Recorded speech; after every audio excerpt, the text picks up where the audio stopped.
안녕하세요. 더불어함께교회 통일사역을 담당하고 있는 정혁구 목사입니다. 오늘 저는 여러분들에게 지난 5일부터 11일까지, 그러니까 7일 동안이겠네요, 진행된 북한에서의 조선노동당 제8차 대회에 대해서 말씀드리려 합니다. 좀 전에 말씀드렸다시피 북한에서는 지난 1월 5일부터 6박 7일간 당대회가 진행이 되었습니다. 조선노동당 당대회라고 하면 북한에 있어서 최대의 정치 행사입니다. 굉장히 기획된 이벤트인 것이죠. 지난 남북과의 관계, 그리고 또 세계 속에서의 그 북한의 모습을 보았을 때, 그러니까 2017년도에는 마치 한반도에 전쟁이 나는 듯 했었죠. 그 2018년도에 갑자기 한반도에 봄이 오는 것 같은 느낌을 저희가 받았었는데요. 2019년, 2020년, 그리고 2021년 이 코로나19의 이 시국에 이르러서는 또다시 또 이 한반도의 이 정세가 굉장히 어려워지는 해 보입니다. 그렇기 때문에 북한에서 있었던 조선노동당 제8차 대회는 굉장히 온 세간의 귀추가 주목되는 대회였습니다. 이거 말씀을 드리지 않았었네요. 북한의 조선노동당 대회는 5년에 한 번씩 개최가 됩니다. 아직 평가는 됐지만은 계획은 나오지 않았습니다. 이 계획은 대회를 통해서 평가가 이루어졌고요. 굉장히 많은 인원이 모였어요. 그 한 2,000명 가량이 모여서 대회를 진행을 했다고 하니까 굉장히 큰 규모가 있는 대회죠. 2,000명이 한꺼번에 합의를 하거나 의견을 낼 수는 없겠죠. 그래서 그들 중에서 대표자들을 또 세웁니다. 그래서 이 사람들을 가리켜서 조선노동당 중앙위원회라고 합니다. 이들이 모여서 또 국가의 그 계획을 또 결정을 하고 이제 그것을 발표를 하겠지요. 어찌되었건 간에 북한의 정치, 경제, 국방, 사회 모든 분야에 있어서 이 조선노동당 8차 대회는 굉장히 의미 있고 중요한 대회라고 할 수 있겠습니다. 뭐 저희가 정부라든지 뭐 단체라든지 여기에서는 그 북한에서 요번 당대회가 무슨 얘기를 하는지에 대해서 귀 기울일 필요가 있겠다라는 생각이 들어요. 저희도 마찬가지겠죠. 하나님 나라 백성으로 살고 있는 저희도 통일사역, 통일운동을 하고 있는 저희도 이 조선노동당 8차 대회에 대해서 귀를 기울여야지 되겠습니다. 그 이유는 우리가 어떻게 하면 통일사역, 통일운동을 좀 더 잘할 수 있을까 생각을 한다면 당연히 그래야겠죠. 북한을 알아야지, 또 상대방을 알아야지 거기에 맞는 계획도 우리도 세울 수 있는 것이고 거기에 맞게끔 전략이 나오고 그리고 사역도 할 수 있을 것 같습니다. 뭐 그렇다고 해서 북한의 국방이라든지 정책 노선 요런 부분 세밀하게 이렇게 다룰 필요는 없는 것 같아요. 왜 그러냐면 그런 부분들은 각 부분에서 기관에서 뭐 정치 영역이면 정치 영역에서 정치계에서 또 경제 영역이면 뭐 기업들이 이렇게 좀 연구를 하고 거기에 발맞춰서 가는 것이 중요하겠죠. 저희는 그렇다면 어떻게 이것을 바라봐야 될까요? 저는 이렇게 생각합니다. 북한 사회 자체에 종교성이 있다고 저는 뭐 늘 얘기하잖아요. 이 종교성에 비추어 가지고 북한을 이번 조선노동당 제8차 대회를 또 평가하고 또 거기에 맞게끔 우리가 좀 대비하는 것이 필요하지 않을까라는 생각이 듭니다. 그래서 전 특별히 북한의 중심 사상, 그러니까 사회 정치적 생명체론에서 가장 중요한 삼위일체, 수령, 당, 인민의 그 부분에 대해서 어떻게 이 조선노동당 제8차 대회가 어떻게 진행이 됐는지 그 부분을 포인트, 초점에 맞춰 가지고 여러분들과 몇 가지 좀 얘기를 하려고 합니다. 화면 공유를 좀 드리도록 하겠습니다. 조선노동당 제8차 당대회고요. 수령당 인민의 관점에서 여러분들과 좀 얘기를 나누려고 합니다. 글자를 보신 적 있으신가요? 이 글자가 조선노동당에 있어서 굉장히 중요한 글자입니다. 자음이죠. 이걸 어떻게 읽을까요? 여러분들 가운데 이 글자 비슷한 글자 보신 적 있으시죠? 네, 택시에서 볼 수 있을 것 같습니다. 택시라고 할 수 있을까요? 타다. 라고 저도 굉장히 그 타다 이 회사가 나왔을 때 정말 깜짝 놀랐어요. 이 카니발이라든지 이런 데에서 이렇게 이 글자 비슷한 글자가 나와 가지고 굉장히 깜짝 놀랐었는데 이 글자는 북한에서 굉장히 유명한 글자입니다. 무엇이냐면 타도 제국주의 동맹. 어 북한의 조선노동당의 기반이 되는 그 시발점이 되는 조직, 모임이었습니다. 북한의 역사책이라고 할 수 있는 조선을 이끌어 70년, 네, 2015년도에 나온 북한에서의 책인데요. 여기 페이지 10페이지에는 이렇게 써져 있습니다. 제가 여러분 한번 같이 읽어볼까요? 제가 읽어드리겠습니다. 아, 아까 그 글자는 트드라고 읽습니다. 트드. 타다가 아니고 트드라고 이렇게 읽습니다. 같이 읽어볼까요?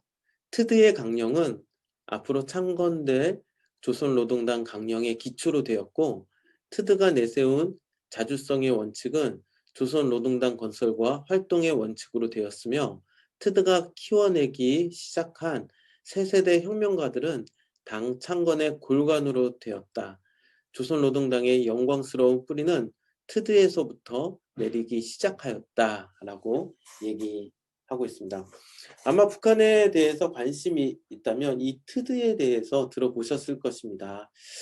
만약 아직 들어보시지 못했다면 이것은 좀 알고 갈 필요가 있습니다. 아까도 말씀드렸다시피 이것은 타도 제국주의 동맹의 줄임말입니다. 주체 15년. 여러분, 주체 15년이 무슨 의미를 지니고 있을까요? 김일성이 태어난 지 15년 됐다는 표현입니다. 그래서 지금이 주체 100 몇 년이에요. 그래서 예, 김일성이 태어난 다음 이후 마치 예수님과 같죠. 우리가 2021년을 살고 있는데 2021년이라는 숫자는 예수님 탄생 이후로 이렇게 그 기록되는 그 횟수잖아요. 마찬가지로 주체 15년은 김일성이 태어난 15년 되던 해를 얘기합니다. 서기로 따지자면 1926년입니다. 1926년에 중국의 길림성의 그 동학, 예전에는 이 기독교보다 동학이 천도교죠. 천도교가 굉장히 활성화가 되었습니다. 그리고 독립운동가들이 동학 그 천도교 신자들이 굉장히 많았었어요. 이 독립운동가들이 세운 학교가 화성이숙이라는 곳이 있습니다. 김일성이 그러니까 주체 15년이라고 하니까 15살 청소년 시기에 화성이숙을 다녔겠지요. 1, 20대 청소년들이 모여서 화성이숙에서 그 기숙사 생활을 하는 가운데 모여가지고 만든 단체입니다. 그때 당시 책임자로 김일성을 세우게 됩니다. 김일성이 나이가 제일 많지가 않았어요. 어린 편에 속했는데도 불구하고 김일성이 워낙 그 언변에 능하고 인물도 뭐 그때 당시에 좀 잘생겼다고 하고 그러니까 훤칠하게 잘 덩치도 크고 그래가지고 그런지 몰라도 그때 책임자로 그 반장이죠, 반장. 동호회 회장 이렇게 좀 세우게 됩니다. 그렇기 때문에 지금 이 책에서도 보셨겠지만 이 조선노동당의 영광스러운 뿌리가 트드에서부터 내리기 시작하였다라고 이렇게 얘기하고 있잖아요. 그렇기 때문에 조선노동당 자체가 김일성을 빼고는 얘기할 수가 없습니다. 그리고 그 권한은 그의 아들 김정일이 이어받게 되고요. 그리고 나서 3대에 이르기까지 김정은까지 이르게 되는 것이죠. 김정은이 처음 북한의 최고 지도자로 세워졌을 때 김정은은 그의 아버지 김정일과 또 그의 할아버지 김일성과 같은 그 권한이 주어지지는 않았습니다. 할 수도 없었습니다. 왜 그러냐면 20대 후반 아주 젊은 나이에 북한의 지도자로 세워졌기 때문입니다. 반면 그의 아버지는 6차 당대회 그러니까 80년도에 그 당대회를 통하여서 수령 그러니까 지도자가 되었었죠. 그때만 해도 이제 김정일 같은 경우는 굉장히 그 지도자가 되는 그 과정이 굉장히 길었기 때문에 북한의 그 상당한 그 권력을 진이고 지도자에 등극할 수가 있었습니다. 반면 그의 아들인 김정은은 그렇지 못했습니다. 그래서 지지 기반이 굉장히 약했었어요. 그래서 처음에 북한의 지도자로 이렇게 세워졌을 때 그는 권한이 없었습니다. 김정일의 그러니까 여동생의 남편이 누군지 혹시 아십니까? 그렇죠. 장성택이라는 사람이었습니다. 장성택이 2014년도인가요? 2013년도에 숙청을 당합니다. 여러분, 장성택이 처음에 그 김정은이 등극했을 때만 하더라도 거의 권력이 장성택한테 있었던 것 같아요. 그것을 어떻게 보면 알 수 있냐면 북한에서 그 노동신문이라고 하면 북한의 그 김정은 그리고 김정일, 김일성에 대해서 홍보하는 신문이거든요. 요 신문을 통하여서 이 수령들의 그 권한을 더 실어줍니다. 그런데 그렇기 때문에 이제 사진의 구도라든지 이런 부분에 있어서 수령 중심, 수령 형상이라고 하거든요. 수령 중심의 사진이 이제 보여지게 되는 것이죠. 그런데 김정은이 처음에 북한의 지도자로 등극하였을 때 장성택의 그런 그 모양이라든지 그 위치가 거의 김정은의 그 권한과 맞먹듯이 구도가 형성이 되어서 사진에 찍힌 것들이 굉장히 많습니다. 그래서 북한 전문가들이 그것을 놓고 평가할 때 장성택의 위치가 적어도 김정은 그 이상의 그 권한을 갖고 있었다. 실제적으로 그 김정은은 그의 아버지 김정일, 그러니까 장성택은 김정일과 같이 사업도 많이 주관하고 굉장한 그 권력을 갖고 있었던 것으로 알고 있습니다. 우리가 지금 그 라선에 초점을 두고 있잖아요. 그래서 목도리 마음을 잇다. 요 사업도 결과적으로 라선의 어린이들에게 물건을 전달하려고 하는데 여러분 생각해 보십시오. 북한에 있어서 라선은 굉장히 특별한 도시입니다.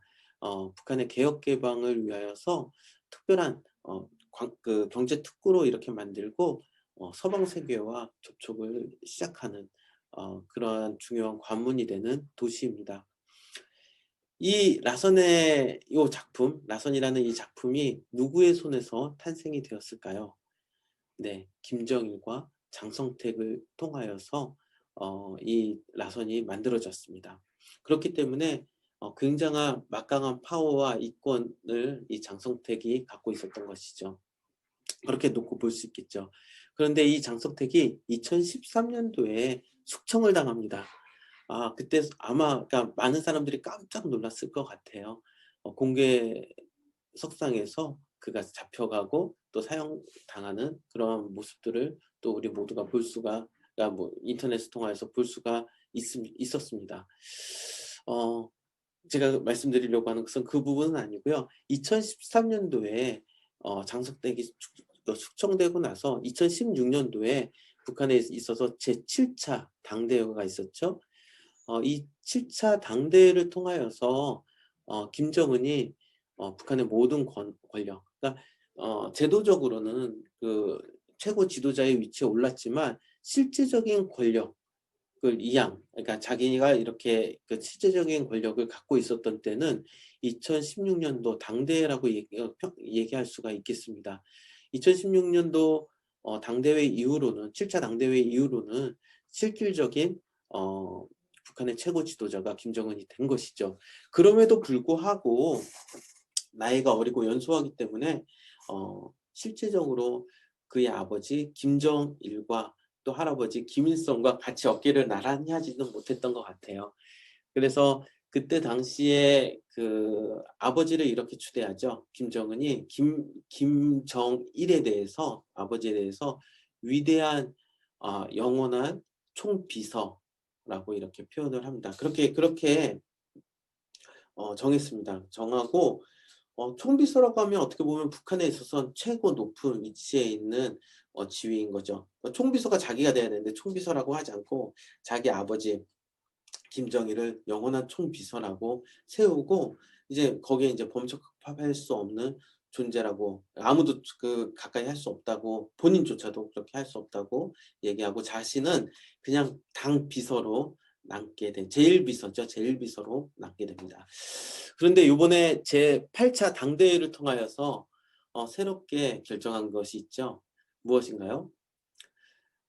어 영원한 총비서인 아버지 김정일에 대해서는 그 영원한 총비서의 그 직책을 떼어버렸습니다.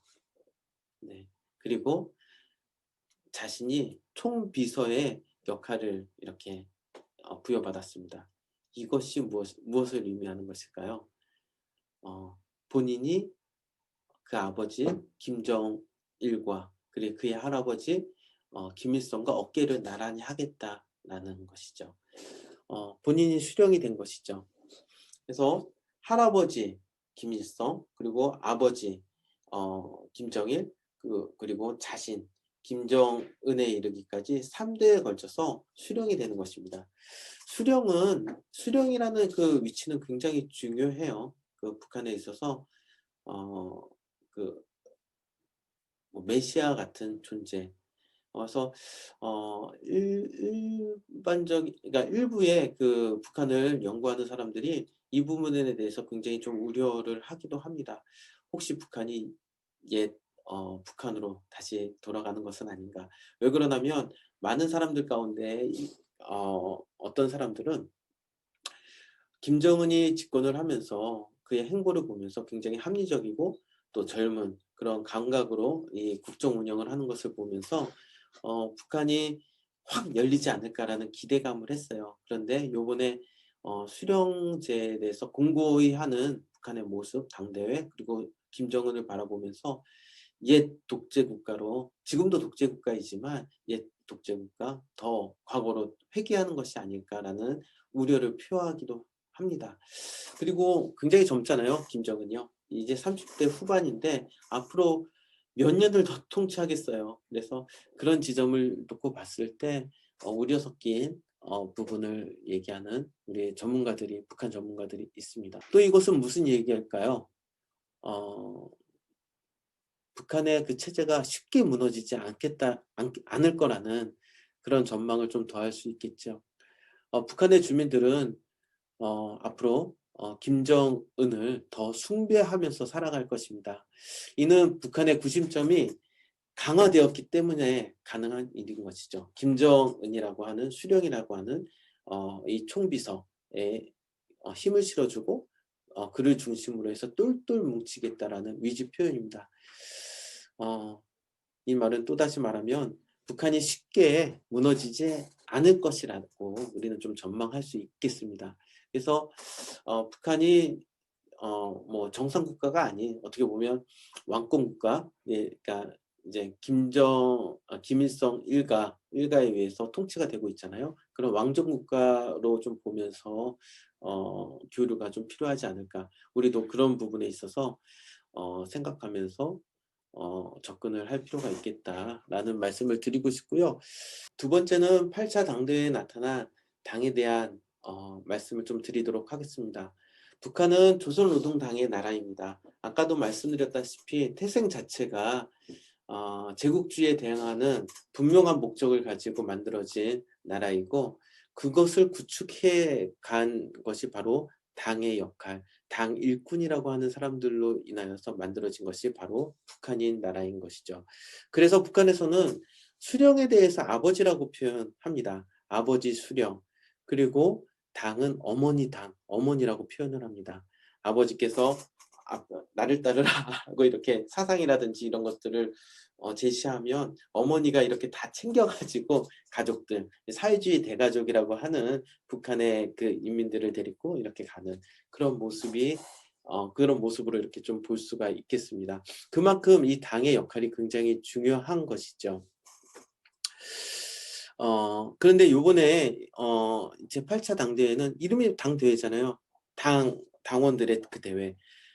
당이 굉장히 중요한데도 불구하고 당이 부각되지 않았습니다.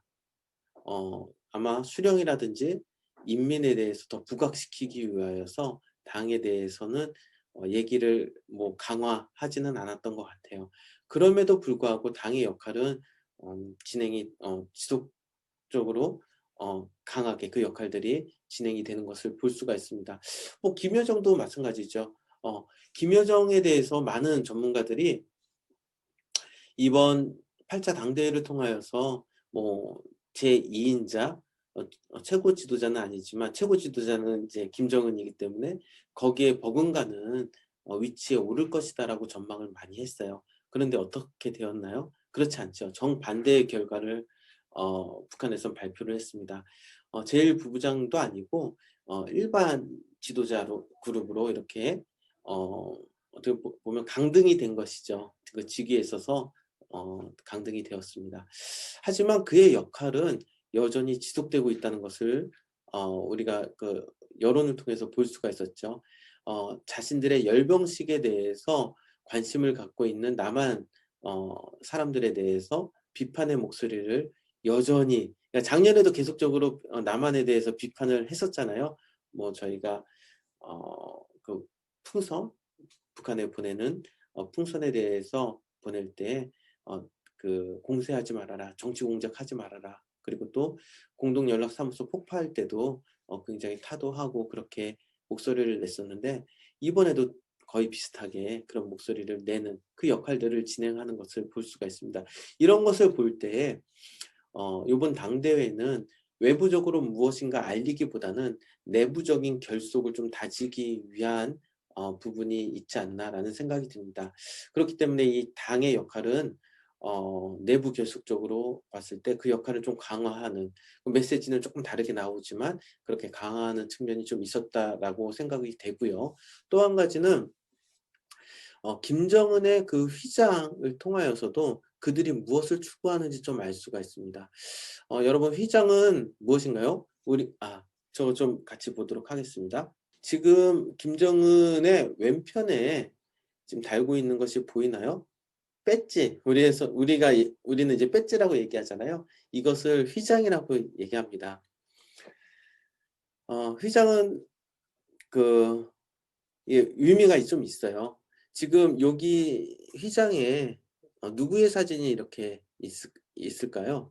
지금 잘 보이지는 않는데 잘 보시면 두 사람의 얼굴이 있습니다. 바로 김일성과 어 김정일의 초상입니다. 조선노동당 당원들은 이 휘장을 꼭 달고 다닙니다. 그 이유는 김일성과 김정일에 대한 이 사상들을 자신들이 이루겠다라고 하는 그런 의지 표현도 있기 때문입니다. 어 이 사진 위에 꼭대기에 보이는 요 부분 한번 보이십니까? 뭐라고 써져 있죠? "전 당과 온 사회를 김일성, 김정일 주의화하자." 요것이 그들이 얘기하는 것입니다. 그것의 위지 표현이 바로 이 휘장에 나타나 있는 것이죠. 그런데 이 휘장을 달고 다니지 않았던 사람이 있어요. 바로 김정은입니다. 김정은은 평소 때 이 휘장을 달고 다니지 않습니다. 왜 그러냐면 이 자체가 바로 수령, 최고 지도자이기 때문인 것이죠.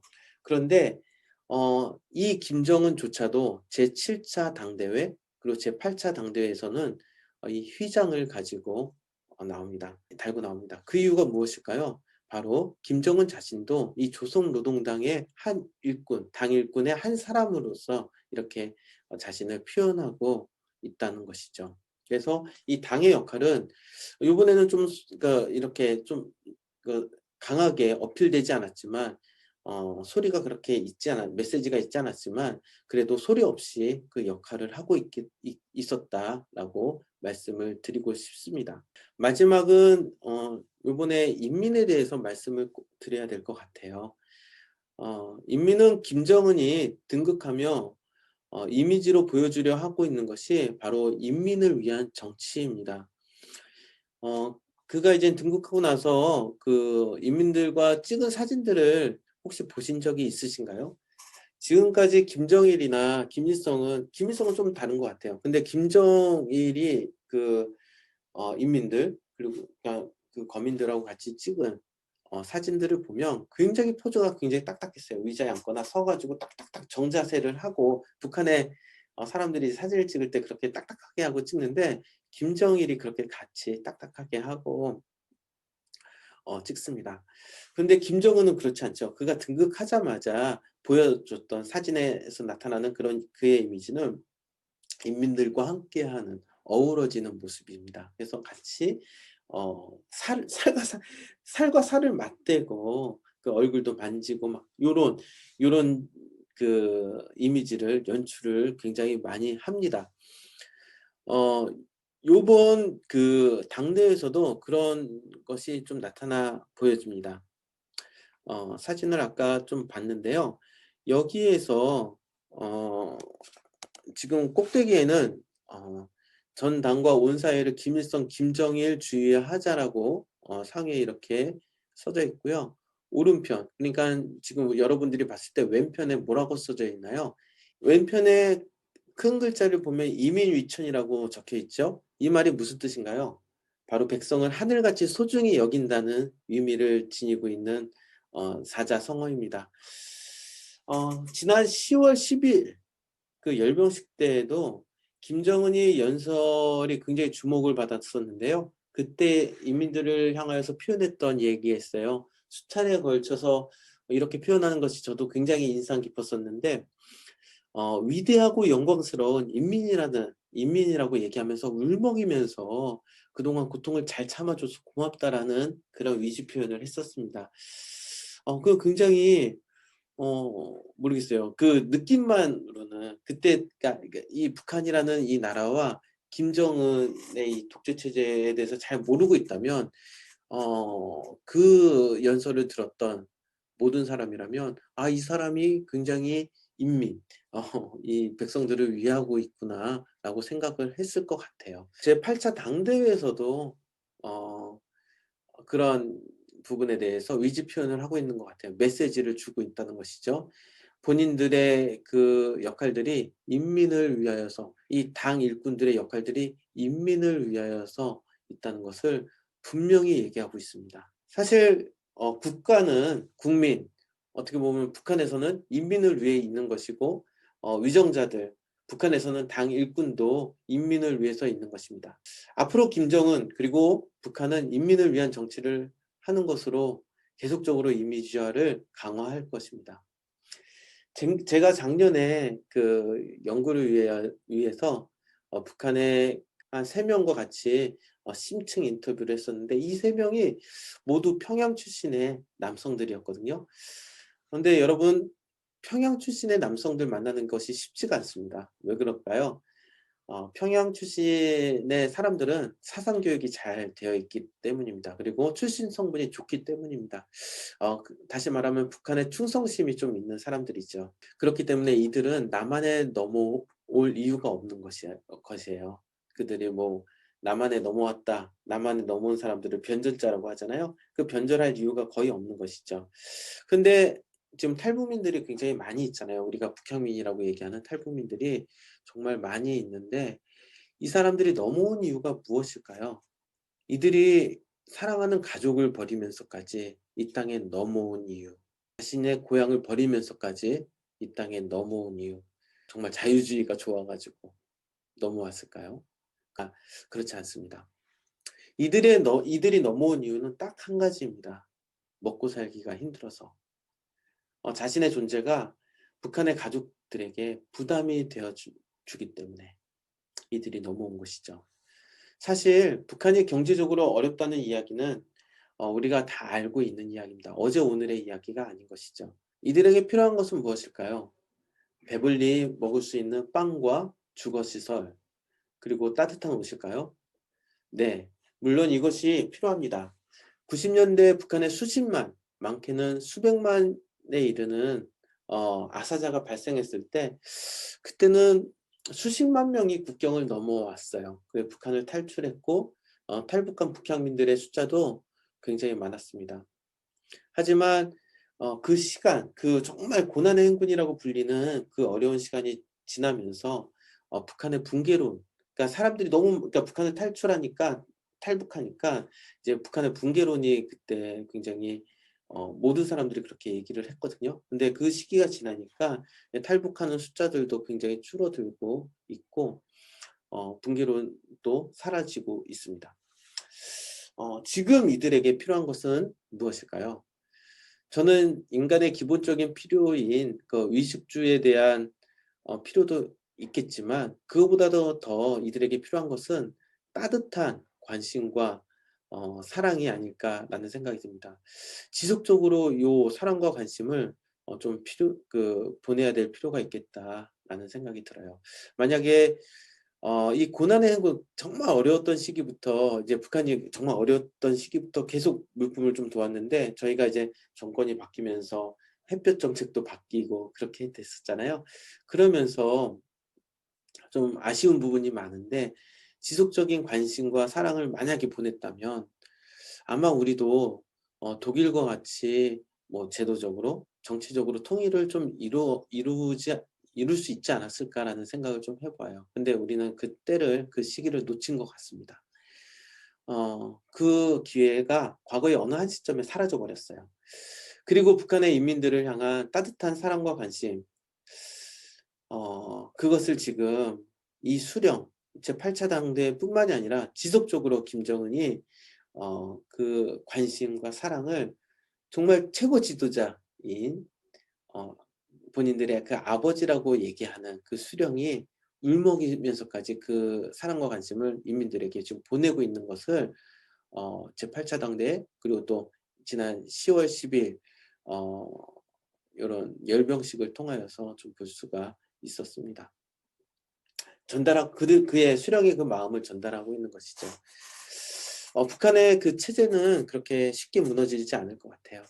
지금까지 북한의 8차 당대회를 수령, 당, 인민의 관점에서 살펴보았습니다. 북한의 수령은 그 위상이 과거보다 더욱 강화되었고 수령의 위치에 오른 김정은은 이제 30대 후반의 나이에 있습니다. 조선노동당은 여전히 인민을 위한다고 말하며 수령을 위해 충성을 다할 것입니다. 인민들은 자신들을 위로하고 보듬는 아버지 수령에게 충성을 또 다할 것이죠. 이들은 점점 더 자신들이 호칭하는 사회주의 대가정, 공동체로 하나가 될 것입니다. 사랑하는 하늘 가족 여러분들, 여기에 하나님의 그 사랑이 들어갈 틈이 있을까요? 여기에 하나님의 마음이 보여지십니까? 여기에서도 하나님은 역사하실 수 있으실까요? 누가 그 일을 해야 되죠? 어떻게 그 일을 할 수 있을까요? 저는 여전히 북한이 핵무력을 강화하고 경제 안정을 위해 노력하며 자신의 공동체, 인민들을 위한다고 말은 하겠지만 그 이면에 자신들이 아픈 줄도 모르고 신음하고 있는 하나님이 사랑하는 사람들과 그 깨어진 사회를 보게 됩니다. 그들을 위해 할 수 있는 것이 없는 것 같아요. 다만 우리가 할 수 있는 것은 우리 주님께서 하셨듯이 우리에게 같은 마음으로 찾아오신 그 사랑을 조금이라도 흉내내 봤으면 좋겠다라는 것이죠. 이것을 위해 우리는 미래에서 온 통일이라고 불리는 북향민들과 하나 되는 연습, 노력을 하고 있고 또 전쟁의 상흔으로 인해 깨어진 한반도의 마음과 마음을 잇는 민족화의 사역들을 진행하고 있습니다. 이 사역들을 앞으로 계속 교회가 해야 되는 어, 사역입니다. 함께 동참하시는 저와 여러분들 되셨으면 좋겠습니다. 여러분 감사합니다.